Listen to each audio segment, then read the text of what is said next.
Welcome back to Storyzillions. On this episode, I want to share a story that highlights a key point in how we perceive others.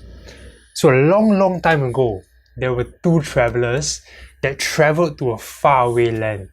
So after 5 days of traveling, they finally were about to reach their destination. But before that, they decided to stop by a cabin. A cabin is like a small house, in case you all don't know. So the first traveler was very excited and he asked the cabin owner, how are the people like in the town that I'm going to? So the cabin owner looked at him and asked him, how are the people like in your own hometown?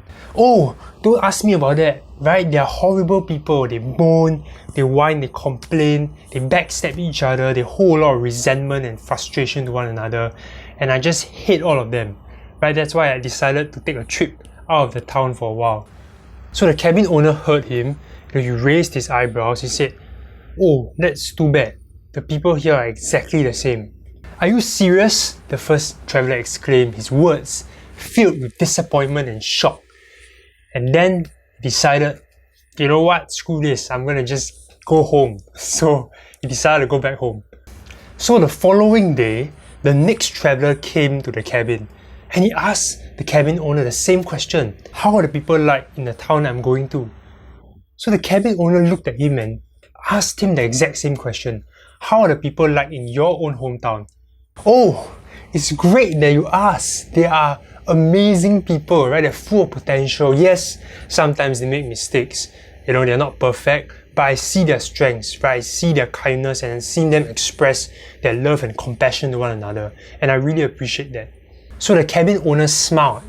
He looked at him and said, oh, that's great. You'll find the exact same people in the town you're going to. So what's the point of the story?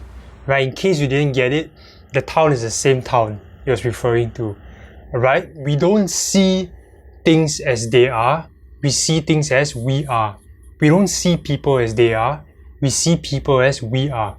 Our perspective, our perception, our expectations of other people can often affect how we see them. Yes, I understand sometimes people can be mean, they can be rude, but if you make it a point to look past that, to see the strengths in people, to see the good in people, and highlight it to them, right? Catch people doing good instead of always catching people doing bad, you'll be surprised at how they treat you back in return. So I hope that this short story has given you some insights. Till the next episode, stay safe, stay resilient, and I'll see you all. Okay, bye.